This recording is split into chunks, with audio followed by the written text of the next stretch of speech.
السلام عليكم ورحمه الله وبركاته. معاكم محمد تحسين من قناه السرشاجي. ازيكم عاملين ايه؟ اتمنى تكونوا بخير وصحه وعافيه ان شاء الله. في الفيديو ده هقول لك ازاي تعمل سي في محترم يتقبل في اي شركه. صدقني لو الشركه طالبين الوظيفه اللي انت عايزها وانت قدمت في الوظيفه صح، صدقني هتتقبل. بالطريقه دي انت بتعمل حاجه اسمها سي في، اسمه ATS ابلكيشن تراكنج سيستم. ده السي في بقى مش اختياري، بقى اجباري دلوقتي. ايه السي في ده؟ ان انت بتعمل سي في يبقى ملائم لكل الانظمه، لان دلوقتي بقت الشركات دلوقتي بتستخدم بروجرام وبتستخدم حاجات في الاي اي ان هي تفرغ السي في او تعمل اكستراكت للكلمات والشغل اللي انت في السي في. يعني نفترض انا مثلا قدمت قبل كده مثلا في شركه من زمان، كانت قالت لي ابعت لي، يعني ارفع ابلود الريزومي او السي في. لما عملت الابلود الريزومي او السي في، بعد ما رفعته لقيته فجاه السي في كنت رافعه PDF. لقيت فجاه الشغل بقى يتحط في سطور كده، الخبرات، السكيلز، المعلومات الشخصيه وهكذا. هما دلوقتي الاتش ار والشركات بقت تستخدم بروجرام اللي هي تعمل تفريغ او اكستراكت للحاجات اللي موجوده في سي في. فلو انت السي في بتاعك ملخبط او صوره او الكلام بتاعه مش مظبوط والتنسيق بتاعه مش مظبوط، صدقني انت بتضيع عليك فرص كتير قوي. فانا جاي دلوقتي اقول لك تعمل سي في ازاي بطريقه محترمه وبطريقه بروفيشنال، ويكون ملائم لكل البرامج ولكل اتش ار. حتى لما الاتش ار بيشوفوه يعني بيرتاحوا ليه. اولا السي في لما تيجي تكتبه ما تحطش الصوره ليك، دي نصيحه، يعني ما تحطش الصوره ولا حاجه. انت بس كل عليك انك هتملى البيانات اللي في السي في. طب هنملى البيانات ازاي؟ بص انا فاتح لك ملف وورد اهو. الملف الوورد ده بمجرد ما تفتح ملف الوورد وتدوس فايل هنا كده، هتلاقي في حاجه اسمها تمبلت. طب دلوقتي انت عندك الوورد مثلا قبل 2019 او قبل 2021. طب انا عايز اتاكد، عشان بس اتاكد من حاجه انا بقولها لك، دوس فايل ودوس كلمه اكونت. هيقول لك انا 2024. طب لو انت عايز تنزل نسخه 2024 انا اقدر في فيديو اقدر احطه لك في الديسكربشن ان هو ازاي تحمل مايكروسوفت اوفيس 2024 مجانا تماما وكمان من الشركه، يعني بدون كراك بدون اي حاجه. طب انا دلوقتي بنسخه اقدم، هقول لك دلوقتي النسخه الاقدم، بس خلينا دلوقتي لو انت معاك نسخه 21 او 24 او 365. هنيجي دلوقتي عند فايل وهنيجي عند مور تمبلت وهنيجي نكتب هنا كده في السيرش حاجه اسمها ATS وادوس انتر. اول ما اكتب ATS اسمها ابلكيشن تراكنج سيستم، هيجيب لي بص هيجيب لي سيفيهات كتير قوي، وسيفيهات شكلها حلو على فكره. سيفيهات شكلها حلو، او مثلا حاجه زي كده ليتر اوف انترست وهكذا.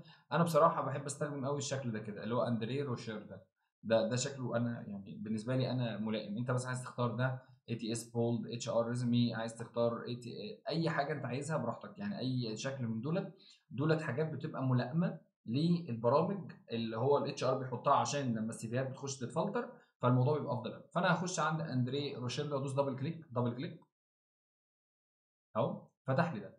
انا كل اللي عليك بقى انت هنا بقى ما بتجودش، انت هنا بتدوس بس كده هو بيختار، يعني تدوس هنا كده يختار. هنا كده مثلا اكتب محمد تحسين بروفيشنال تايتل اهو، داتا اناليست اند انستراكتور.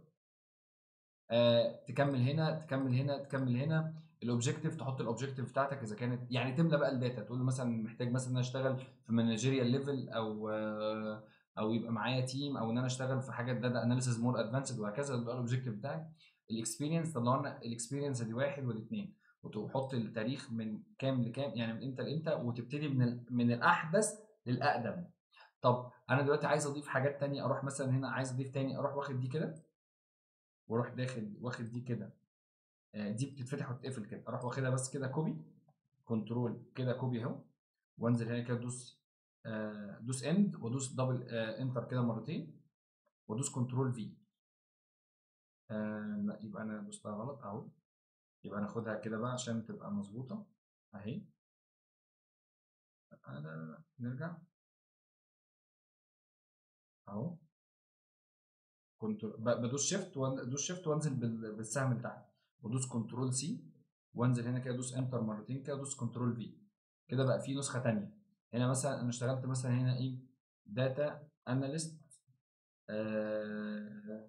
في شركه اكس مثلا. هنا هنكتب هنا كده اهو. هنا يعني تفصل هنا الشركه بالعلامه دي كده، العلامه اللي هي الفاصله دي كده. الفاصله دي بتتعمل ازاي؟ اللي هي بدل الفاصله دي تعمل الفاصله اللي هي عارفين السلاش، تعمل شيفت سلاش اهي، شيفت سلاش تبقى واقفه كده اللي هي فوق الانتر بالظبط او جنب الدال اهي. تيجي تكتب هنا مثلا ده داتا دي مثلا، نكتب هنا مثلا شركه مثلا زي شركه واي مثلا اهي، داتا اناليست اهي. الشركه دي مثلا تبقى شركه مثلا زد، الشركه دي كده مثلا داتا اناليست وهكذا. وتكتب الشغل بتاعك وتحط بيه الحاجه بتاعتك وتحط هنا السنين بتاعتك مثلا. طب لو انت مثلا في احدث حاجه تقول له مثلا هنا كده مثلا من 2019 داش بريزنت اللي هي لحد الان انا شغال فيها وهكذا. هنا مثلا من 2015 2019 2015 داش قصدي مسافه داش بعد كده مسافه 2019 وهكذا. وتكتب بقى الايه من الاحدث للاقدم. طب ننزل في الاديوكيشن تحط الحاجات بتاعتك الاديوكيشن وسنه التخرج. طب السكيلز تحط حاجه السكيلز. طب لو عايز تضيف سيكشن تاني كل عليك انك هتاخد مثلا سيكشن زي ده كده تعلم عليه كده كله اهو، كوبي وتروح نازل مثلا هنا كده مثلا اهو، وتروح دايس او هنا مثلا كده هوم دي تدوس على هوم دي بتجيب اول حاجه خالص وتدوس انتر كذا مره. وبعد كده تروح دايس هنا كده وتروح دايس دي كده بس كده اهو اهو بس كده اهو كده بقت جميله قوي. انت ده بقى education مثلا هنا مثلا اللي هو ايه التريننج اهو او مثلا نكتب certificates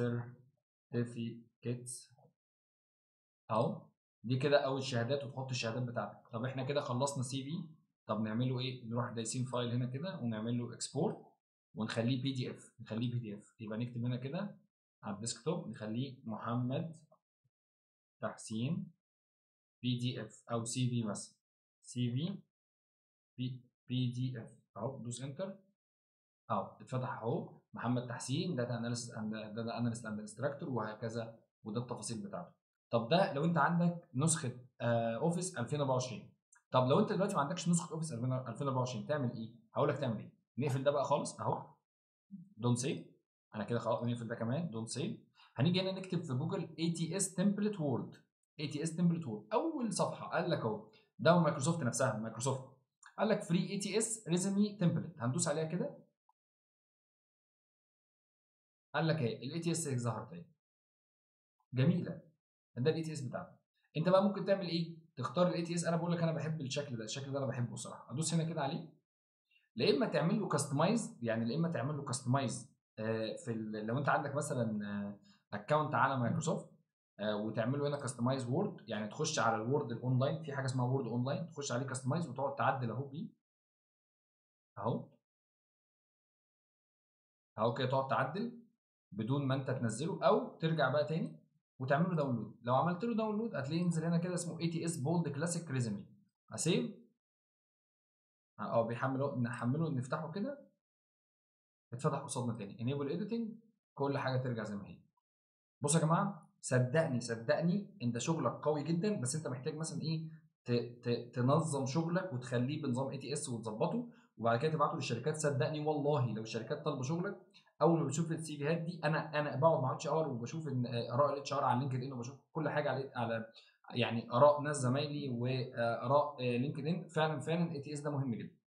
فدي حاجه ببلاش، الحاجات دي بياخدوا عليها فلوس، دي حاجه انا بقدمها لك ببلاش. فنصيحه استخدمها اعملها، انت مش هتخسر حاجه. حتى لو عطلت في اي حاجه اسال شات جي بي تي قول له انا الشغلانه دي بعمل فيها ايه فيكتب لك الديسكربشن بتاعها فتاخده وتحطه كوبي بيست في السي في. بس كده يعني بجد الثوره بتاعت الذكاء الاصطناعي دي فرقت معانا كتير قوي. فجرب وان شاء الله خير. شكرا جدا ليكم، ولو في اي حاجه اكتب لي في الكومنت واعمل لي لايك. ما تنساش تعمل اشتراك. انا محمد تحسين ودي قناه سيرشن، والسلام عليكم ورحمه الله.